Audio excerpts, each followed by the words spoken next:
Hi అండి, ఈరోజు ములక్కాడ కూర చేసుకుందాం.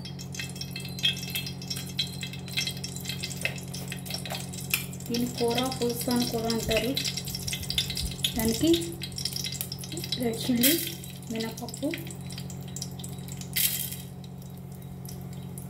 కొంచెం కొమెన్ సీడ్స్, లైట్గా వేయాలి కొమెన్ సీడ్స్, అలాగే మస్టర్డ్ సీడ్స్, ఆవాలు, మినపప్పు, జీలకర్ర పోపు వేసుకోవాలండి. పోపు బాగా వేగాలి.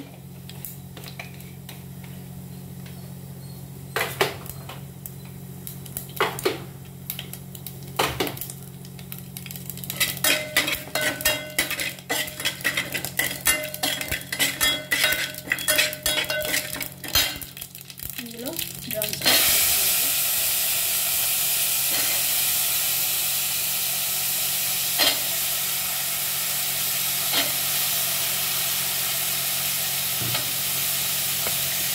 స్టిక్స్ ఎక్కువ బాగుంటాయండి. ఎక్కువ వాటర్ వేయాలి. ఇవి వేయించక్కర్లేదు, అలాగే వేసుకోవాలి. వేసి ఇవి ఉడకనివ్వాలండి. ఇది హెల్దీ ఇదండి. ఇది మరి కూర అంటారు, పులుసు అంటారో తెలియదు, కానీ ఇది చాలా బాగుంటుంది. మనం సూప్లాగా కూడా తినచ్చు.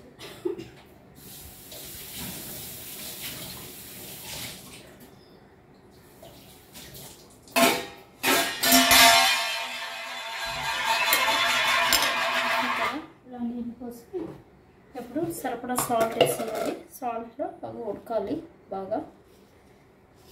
Drum sticks boil అవ్వనిద్దాం.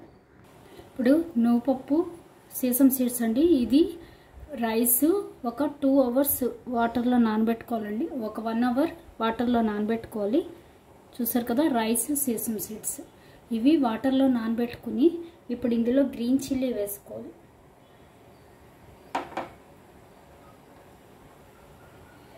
చూసారు కదా, మనకి కారం ఎక్కువ కావాలంటే కారం ఎక్కువ వేసుకోవాలి. గ్రీన్ చిల్లీ, అలాగే ఒక 4 గార్లిక్, ఒక 5-6 వేసాను. చూసారు కదా, ఒక 5-6 వేసి గార్లిక్, సీసం సీడ్స్ ఒక 5 స్పూన్స్, రైస్ ఒక 5 స్పూన్స్ వాటర్లో సోక్ చేసుకోవాలి. 1 అవర్ అయినా సోక్ చేయాలండి. చేసి అందులో గ్రీన్ చిల్లీ అలాగే గార్లిక్ వేసి మిక్సీ వేసేసుకోవాలి. పేస్ట్ లాగా, బాగా పేస్ట్ లాగా మిక్సీ వేసుకోవాలి. Sesame seeds, rice flour. చూస్తారు కదా, ఇలా వాటర్ వేసి మనం మిక్సీ వేసేసుకోవాలి.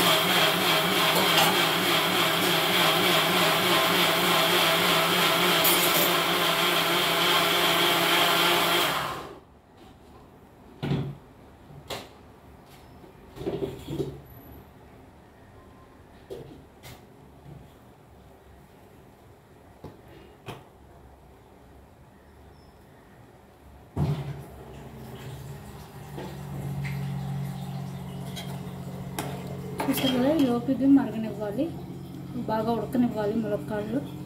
చూసారు కదా, ఇలాగా పేస్ట్ లాగా చేసేసుకోవాలి. ఇలాగా ఇప్పుడు చూసి ఇది కూడా మరుగుతుంది, బాగా ఉడకాలి. డ్రమ్ స్టిక్స్ బాగా ఉడకాలి. చూసారు కదా, ఇలా ములక్కాడలు ఉడికాయి. ఇప్పుడు మనం ఇందులో ఈ పేస్ట్ వేసేసుకోవాలి.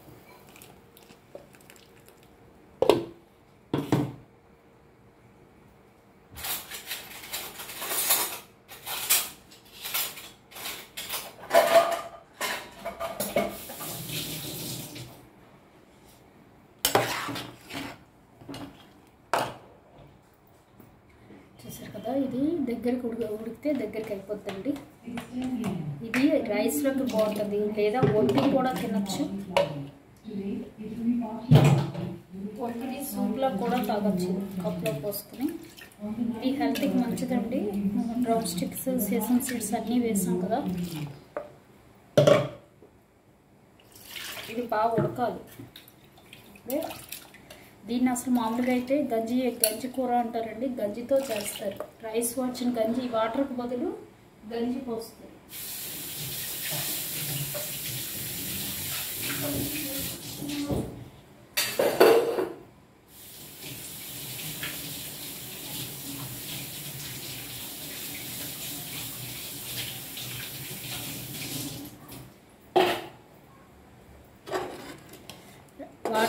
వాటర్ కోసం కూడా ఈ వాటర్కి బదులు ఇందులో గంజితోటి చేస్తారు. చాలా బాగుంటుంది. చూసారు కదా, ఇలా ఇంకా దగ్గరగా ఉడకాలి బాగా. ఒకటి ఏంటంటే ఇది అస్తమానం కదపకూడదు. ఇలా కలిపామంటే వాటర్గా అయిపోద్ది. కూర అయిపోయాక స్టవ్ తీసేసాక మామూలుగా ఇలా వేసేసుకోవాలంటే అస్తమానం కదిపితే వాటర్ అయిపోద్ది. అప్పుడు మళ్ళీ ఒకసారి వేడి చేస్తే కానీ అది మనకి దీనిగా రాదు, కర్రీలాగా. ఇది టేస్ట్ అయితే మనం అవియలని చేస్తాం కదా, ఆ టేస్ట్ వస్తుంది. ఇలాగా కప్పులో పోసుకుని స్పూన్తో తిన్నా బాగుంటుందండి టేస్ట్. ఇది దగ్గరగా ఉడకనివ్వాలి. చూసారు కదా, ఇలా దగ్గరగా ఉడకనిచ్చి ఆపేసుకోవాలి. ఇంకొంచెం దగ్గర పడినిచ్చి ఆపేసుకోవాలి. సూపర్ ఉంటుందండి ఇది. రైస్లో దాంట్లోకి ట్రై చేసి చూడండి. సిమ్లో పెట్టి ఉడకనివ్వాలి. ఇంకొంచెం సేపు ఉడకనిచ్చి ఆఫ్ చేసేయడమే, అంతే. ట్రై చేయండి తప్పకుండా. Thank you.